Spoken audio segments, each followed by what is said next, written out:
Saudari-saudara, selamat pagi. Berjumpa dengan saya Vidi PR dalam renungan harian. Hari ini hari Kamis tanggal 11 Februari 2021. Sekaligus dinyatakan sebagai Hari Orang Sakit Sedunia atau disingkat HOS atau HOS. Bacaan pertama diambil dari kitab Kejadian bab 2 ayat 18 sampai dengan ayat 25. Dan bacaan Injil diambil dari Injil Markus bab 7 ayat 24 sampai dengan ayat 30.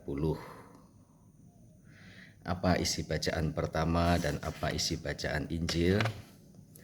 Silakan Anda membaca di buku ruah atau kalau ada kalender liturgi bisa membuka Alkitabnya.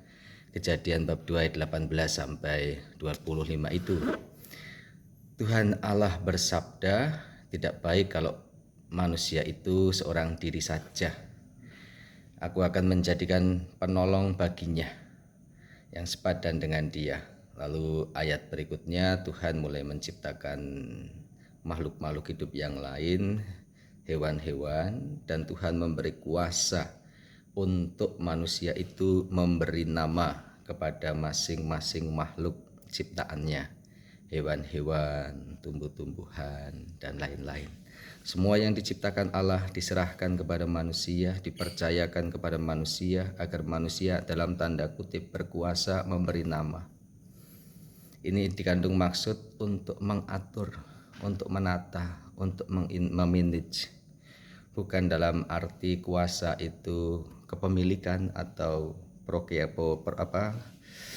kreator, karena sang kreator adalah Allah, manusia adalah manajerialnya atau administratornya, menata kelola. Maka Allah memberikan kepercayaan, Allah memberikan kekuasaan, dan itu dinyatakan manusia memberi nama, dipercaya untuk memberi nama masing-masing makhluk untuk berkuasa. Bukan hanya itu, bahkan Tuhan Allah memberikan penolong yang sepadan, yaitu manusia lain. Ini kisah penciptaan Adam dan Hawa. Manusia lain yang berbeda betul, tapi sekaligus dianggap atau dinyatakan sepadan, sama sekaligus berbeda betul. Anatomi tubuh laki dan perempuan itu berbeda, jelas tidak sama. Dari kepala sampai kaki, depan belakang, fisik yang keluar, atau bahkan bagian dalam-dalamnya itu juga berbeda antara laki-laki dan perempuan. Allah menciptakan perempuan untuk menjadi penolong yang sepadan dengannya itu. Yang bisa kita refleksikan adalah justru karena perbedaan itu hendaknya saling bantu, saling menolong. Dan untuk itu Allah memberikan apa? Tali benang untuk menyatukan, yaitu tertarik. Ada rasa. Kalau manusia tidak ada rasa perasaan, tidak ada ketertarikan, sebaliknya manusia begitu muak, begitu benci, tidak mungkin ada daya tarik untuk gelem bekerja sama, mau.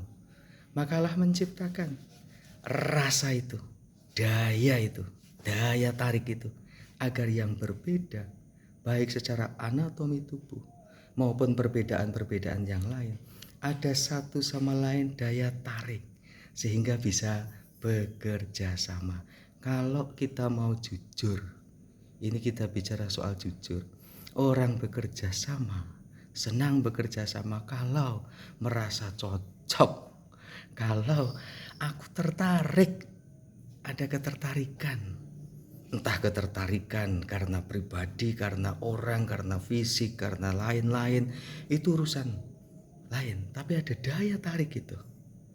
Ada sesuatu yang membuat orang mau bekerja sama. Bukan sebaliknya. Kebencian, kemuakan, dan sebagainya. Orang umum enggan kalau mau jujur. Makalah menciptakan itu. Jadi satu sama lain antar manusia diciptakan daya tarik, sekaligus perbedaan yang betul-betul berbeda, agar ada kerjasama, bukan saling menguasai. Allah memberi kepercayaan, kekuasaan kepada manusia terhadap makhluk-makhluk yang lain, hewan, binatang, atau makhluk hidup yang lain. Tapi terhadap manusia bukan untuk saling menguasai, tapi saling membantu, saling menolong, saling bekerja sama. Dan ini saya masuk ke ranah bacaan Injil. Ini tampak kepada perempuan dari Silo. Silo itu Yunani. Yunani itu sangat berbeda dari Yahudi. Orang asing, betul-betul berbeda. Dan perempuan Ibu Silo itu merasa membutuhkan pertolongan, bahkan di luar dari orang yang sama dengan dia, sama-sama orang Yunani, sama-sama orang Silo, tidak. Karena merasa butuh pertolongan, bantuan, dia minta bantuan, termasuk ada harapan orang yang tidak sebangsa, yang sangat berbeda, yaitu Yahudi. Yesus seorang Yahudi. Untuk minta pertolongan, minta bantuan. Dalam ranah sangat manusiawi, Yesus menolong, membantu, itu bekerja sama dengan orang yang berbeda betul dari kebangsaannya, dari sukunya. Orang Yahudi berbeda dengan orang Yunani, orang Silo itu. Tapi dilihat dari kacamata teologi, hubungan manusia dengan Allah, Yesus representasi perwakilan Allahnya yang tidak tampak. Yesus berkuasa atas penyakit dan atas kesembuhan seseorang. Jadi Allah berkuasa atas nasib manusia, manusia berkuasa terhadap makhluk-makhluk ciptaan Allah, tetapi manusia tidak bisa saling kuasa menguasai satu sama lain. Bisanya adalah bekerja sama dan saling menolong. Untuk itu ada daya tarik. Entah daya tarik melalui kita mendengar sesuatu, melihat sesuatu, atau kita tahu sesuatu, jauh-jauh pun tak lakoni, angel pun tak lakoni. Kalau ada daya ketertarikan itu demi bisa berkomunikasi dan bekerja sama. Moga-moga bacaan Injil menginspirasi hidup kita dengan sesama. Tuhan memberkati.